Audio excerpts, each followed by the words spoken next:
Welcome to Kicked in the Dice Bags. Please don't be a twat and listen to this at work. We talk about balls, dragons, and Jenga towers. But you were warned. I don't need to find them.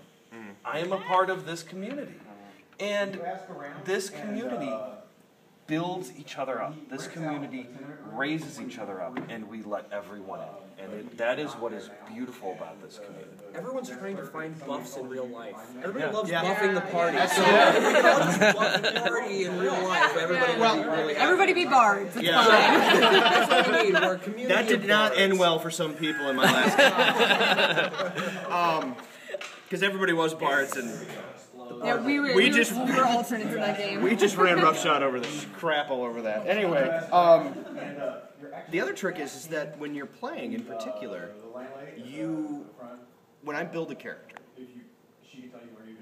whatever it is, no matter if it's a sociopath or it's a slick as shit car salesman or whatever, there is some part of me in there. No matter what I make, no matter how different it is from my own personality, you know, there's some part of me subsumed into that character. More sociopath than car salesman. That's true, but the point is that, you know, and if you guys at the table, I mean, you're sitting here agreeing with me, I assume all of you guys know where I'm coming from. You've been there. Oh, yeah. You are a sociopath. You are. You can only remove yourself so far from the character. It's true. It's true. And it's, you know, when you sit down with a character that's so far removed from your own personality, you almost can't do it. You almost can't play it, and you don't really have fun. Well, I think that's one of the most fun aspects, challenge-wise, that I've come to as a more developed gamer. When I was 15, years old, and I was playing Shadowrun, I just wanted to win. I was a munchkin. I wanted to make the most powerful, badass character and just kill everyone. And the older I get, and the more developed I get as a gamer, I start trying to make myself, how far away from myself can I make a character and still make it believable? How far away from the goals that I have of success can I go in order to make a legitimately played character? He's become our consistent healer. Oh. I just like hurting people. So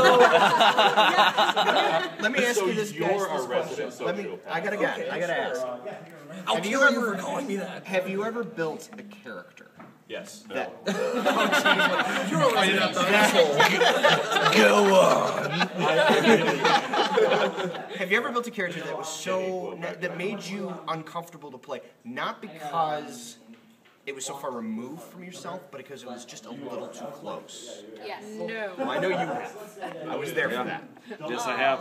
I made a character that really explored a certain darkness, a certain separation of violence and guilt within a human personality.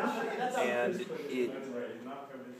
violence without consequence, violence without guilt, and it really disturbed me because I knew that there was at least a little bit of that I was playing in me. And it helped because it's like I can identify, I can separate that from myself and go, that's bad. I'm not going down that road. And I'm going down this other road. And yeah, I have. I played a character today, and one of the big struggles of this character was that they were really worried about whether or not they loved their family enough. And once things started kind of falling apart, it was just kind of like, maybe I can't. Maybe that self-preservation thing that I really hope that I don't have, that I can do this noble sacrifice. Maybe I don't always have that, but that's okay. Maybe I can just say, well, okay, I know that I'm human and that there's things that I haven't. That was kind of hard for me to come up against, but, it's a realization that, even in this game I can say, I can't just throw away everything that I've been doing for this last couple of hours. Gaming therapy. Yeah. Yes, it is. It is. You just gotta get some shit out, Well, another side of that I find interesting, and one of our friends that we game with a lot, our friend Brad, is a perfect example of this, is people who intentionally limit themselves or handicap themselves in a game. There's so many people out there that are kind of like munchkins, and they want to be the super powerful character, they want to have all the answers, they want to have the best equipment, whatever, it depends on the gaming system. there's a lot of people out there that really want to win, you know, and I find it interesting when people intentionally handicap themselves with more than just the flaw that you have to take. Well, you have to take one flaw as part of character creation. You know, every game system has something like that. I'm talking about people who are going to go, I'm a 74-year-old man. You know what I mean? Well, the worst one he had was the creepy double-knuckled Inquisitor he played in Warhammer, and all he would do is sit there and go like move his fingers together and creep me the hell out. And he sacrificed himself by taking on all of the awful into him, and then He was playing Voldo from Soul. Yeah, he consistently does that. That's one of the cool things too. That is another kind of interesting aspect of role playing is when you go, you know what? Maybe I'm going to intentionally make it so that I don't have all the advantages and really have to fight just to make it through. Not even succeed, just make it along in the game. Something like that is another interesting way that in life you're taught never do that. Always take the advantage and do whatever you can. You do have to balance that a little bit, though. Well, sure, you can't make yourself otherwise unwinnable. you're not having fun at some point. It kind of makes it interesting. Like I said, if you make yourself an old man, or you make yourself a serious cripple, or something like that, You can definitely get in a rut with that, where every single game you're playing the syphilitic, paraplegic, hair's on fire, Stop talking about yourself. Yeah, but I think that you can balance it out though pretty easy, Well, to me, it's like I used to really, really like the concept of perks and flaws. Right. And I like, you can really sculpt a character with a lot of really good perks and flaws. And actually, in my recent gaming, I've moved away from that. Because for me, creating a character, it's concept, concept, concept. What is the concept, what is the history, what's the background, what's the story, and then when you mechanically make the character, then you kind of pick perks and flaws to match that, and if it just turns out where he's all flaw, he's all flaw. If he's all perk, he's all perk. I don't care about all of that.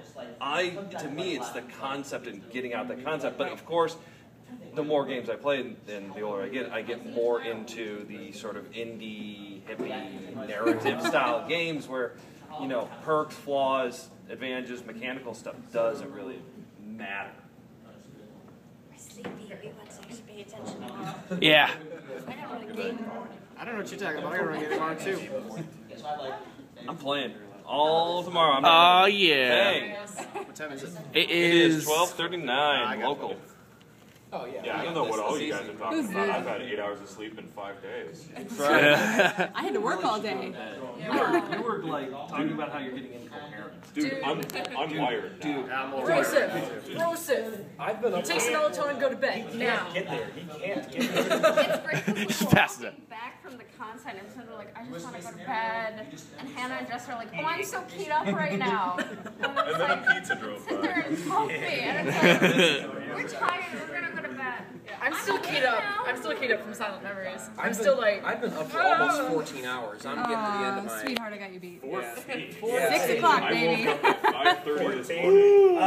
No, that was 4:30. That was Yeah, when I was. 4:45 when you dumped the beer on the. I would like to. I would just like to go on the record and say I have 7 hours of sleep under my belt, and I slept in my own bed last night. piece of shit. Yeah, us too. That's Yay, thank that's you. that's You guys drove here? No.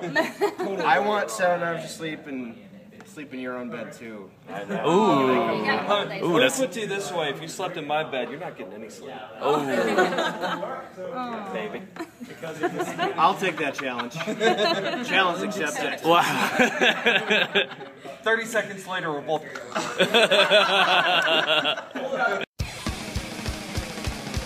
Listen here, you dirty wankers. You can send us emails at ktdplayersedition@gmail.com. You can join our Facebook group or post on the Kicked in the Dicebags section on the Fear the Boot forums.